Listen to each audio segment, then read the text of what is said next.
The battle had been over for 11 minutes when I noticed the transponder light.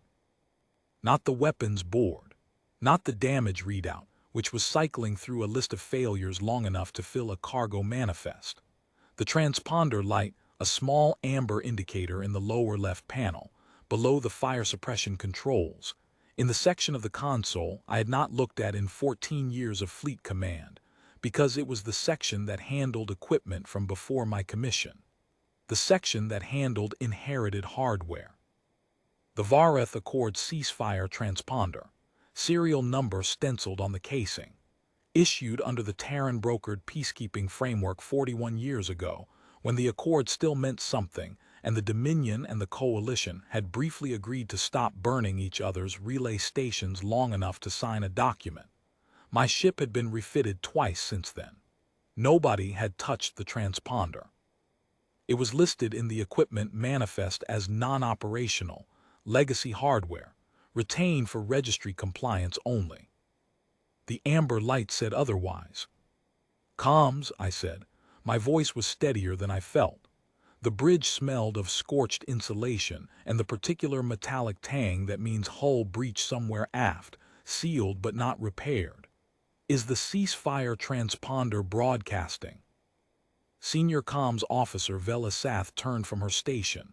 Her left ear was bleeding a panel blow during the second engagement pass, and she had bandaged it with a length of conduit tape.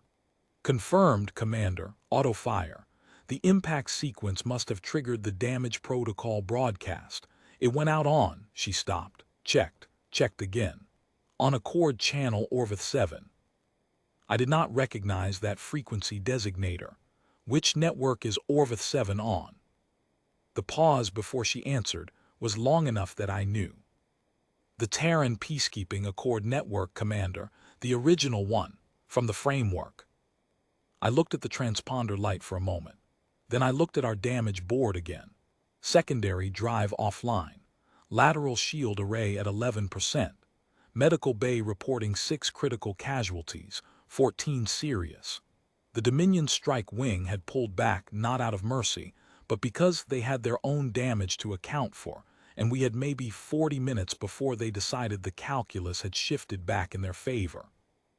"Is anyone on that frequency?" I asked. "It's a Terran network," Asath said. "The Accord has been dormant for." "Is anyone on that frequency?" Another pause, longer this time.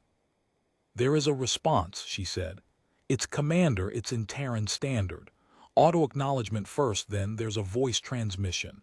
Active relay, someone heard it." I told her to put it through. The voice was unhurried. A woman's voice, slightly flattened by the relay compression, reading from what sounded like a prepared identification format. Name of vessel, home registry, type, and then a single line that she delivered with the same tone as everything before it. The way someone reads a morning weather report. "We're currently 16 minutes from your position. Please confirm casualties and structural status so we can stage response on approach."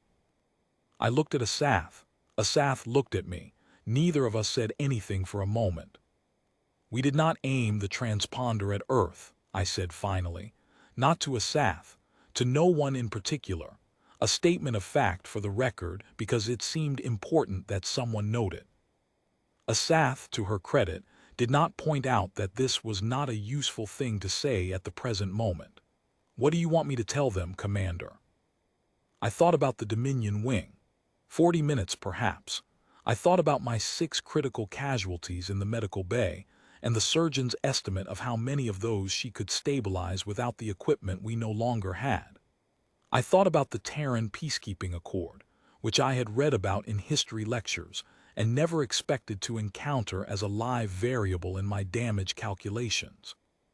"Tell them our casualty count and our drive status," I said, exactly as they asked. Asath sent the response. 13 seconds later, I counted. The Terran vessel confirmed receipt and adjusted its approach vector. I used the 14 minutes to do what I could. We sealed the aft section. We triaged the medical bay. We ran a last diagnostic on the lateral shields, got them to 19%, and called that acceptable. Senior Engineer Korvath wanted to explain at length why 19% was not acceptable, and I told him the Terran vessel would be here in 12 minutes and to save the technical debrief for afterward. He gave me the look that engineers give commanders when they have strong opinions about acceptable risk thresholds. I gave him the look that commanders give engineers when the decision has already been made. He went back to his panel. The vessel came in from the star's high side. That was my first impression of it, that it had come around the star, using the light as cover, and I had not expected that from a hospital ship. My second impression was that it was larger than a hospital ship. Or rather, it was a hospital ship, but there were things on its hull that a standard hospital ship does not carry. Sensor arrays of a type I did not recognize. Mountings where weapons would sit on a military vessel, though the weapons themselves were stowed or absent. It flew with a particular economy of motion that reminded me not of medical corps vessels, but of something else, something older. It didn't announce itself with light signals. It came alongside, matched our drift precisely, and extended a docking collar with the practiced efficiency of a crew that had done this under worse conditions than these. The Terran captain came aboard with 3 of her people, and a supply cart that contained, among other things, surgical equipment I had not seen catalogued in any medical registry I had access to. She was shorter than I expected. The voice on the relay had suggested height, for some reason, and she introduced herself with her name and ship and nothing else. She did not explain the sensor arrays. She did not comment on the battle damage or ask about the Dominion wing's likely return time, though I suspected from the way she had come in around the star that she had already made her own calculations on that point. She looked at the transponder panel for exactly as long as it took her to confirm which unit it was. Accord 7, she said. We still have it on the active monitoring list. Not apologetically, not proudly, just as a fact that explained why she was here, stated in the same register that a technician uses when explaining a maintenance procedure. The Accord has been dormant for 41 years, I said. On your side, she said, and then, because she clearly felt this was sufficient explanation, where are your criticals? I showed her to the medical bay. What followed was not miraculous. It was not dramatic. It was 43 minutes of 2 medical teams working in a space designed for one, in a language they shared in technical fragments and improvised the rest, using equipment from a cart that the Terran crew had packed with the kind of specific preparation that does not happen unless someone has thought carefully about what a ship like mine might need. My surgeon, who does not give compliments easily and does not receive them graciously, told me afterward that the Terran team had brought the right blood analog substitute for our biology without being asked. She had checked the manifest and confirmed. They had brought it. It was on the cart before they knew our species, our casualties, or anything other than the transponder signal's registration metadata, which included the ship class. They had looked up the ship class. They had packed accordingly. I stood in the corridor outside the medical bay and tried to work out the mathematics of that. A 41-year-old ceasefire transponder, an Accord nobody in my chain of command had thought about in 2 generations. A Terran monitoring station that had, apparently, continued to listen to Orvith 7 for 4 decades on the assumption that someone might still need it. A hospital ship that had come around a star with stowed weapon mounts and a cart full of the right supplies. The Dominion wing did not return. I do not know whether the Terran vessel's sensor arrays had anything to do with that, and I did not ask.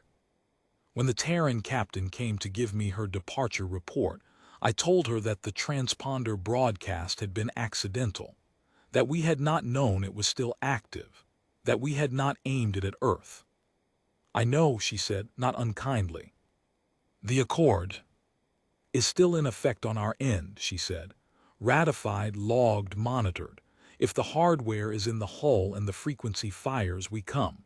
She paused. Then, you might want to add it to your active monitoring suite, in case you hear it from someone else. She left with her people and her cart. which was substantially lighter than it had arrived. I sat at my command console for a while after the docking collar retracted. Asath was running her post-contact transmission log. Corvath was arguing with the secondary drive. My surgeon was in the medical bay doing the quieter work that follows emergency triage, the hours of stabilization and monitoring that will tell us, eventually, who we saved and who we merely delayed. In the lower left panel, below the fire suppression controls, the amber transponder light had gone dark. I filed a recommendation that it be left exactly where it was.